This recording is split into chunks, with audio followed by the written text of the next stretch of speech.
आज एक बड़ी महत्वपूर्ण हमारी तरफ से आर्गुमेंट्स दी गई और उसमें जो सवाल हमने पूछे कि एनफोर्समेंट डायरेक्टरेट हमें सलाह नहीं दे सकती कि साहब लोन भुगतान करने के लिए आपने प्रॉपर्टीज क्यों नहीं बेची। हम कोई महाजनी का धंधा तो नहीं कर रहे हैं। हमने लोन इंटरेस्ट फ्री दिया ताकि जो ऑब्जेक्टिव्स हैं अखबार निकालने के, अखबार में विचारधारा को प्रचारित करने के, वो ऑब्जेक्टिव्स फुलफिल हों।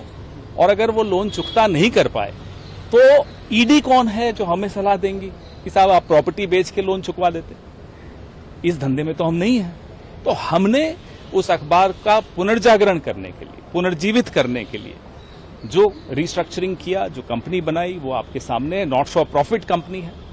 और हमने एक एप्लीकेशन भी मूव की कि वो तमाम कागजात जो ईडी ने विथहोल्ड किए हैं वो कागजात भी रिकॉर्ड पर लाए जाएं।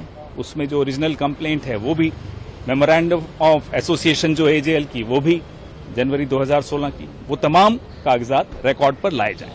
सर, जो सीनियर वकील थे आज पेश हुए कांग्रेस की राहुल गांधी जी की तरफ से, उन्होंने मोतीलाल वोरा जी का जिक्र किया कि उनसे पूछताछ हुई थी काफी लंबे समय तक, लेकिन ईडी उनकी मृत्यु तक इंतजार करती रही पहले से आके, जबकि वो जानते थे कि किस तरीके से सारा कुछ हुआ, वो जानते थे, बता सकते, लेकिन उनको अब उनके जाने के बाद अब ईडी एक्टिव हुई है। जी, वकील साहब ने ये बात सामने रखी कि किस तरह से ईडी उस वक्त तक इंतजार करती रही कि जब तक वोरा जी का देहांत न हो जाए और उसके बाद अचानक सक्रिय हुई। बिल्कुल ये बात रखी गई।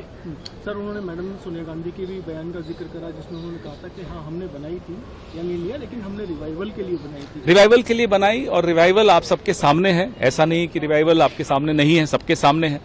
और जो रेंट है, जो प्रॉपर्टीज हैं, कहीं भी किसी व्यक्ति विशेष को प्रॉफिट देने के लिए की कोई आय अर्जित की हो, वो कतई नहीं हुआ। सर, क्या ये सच है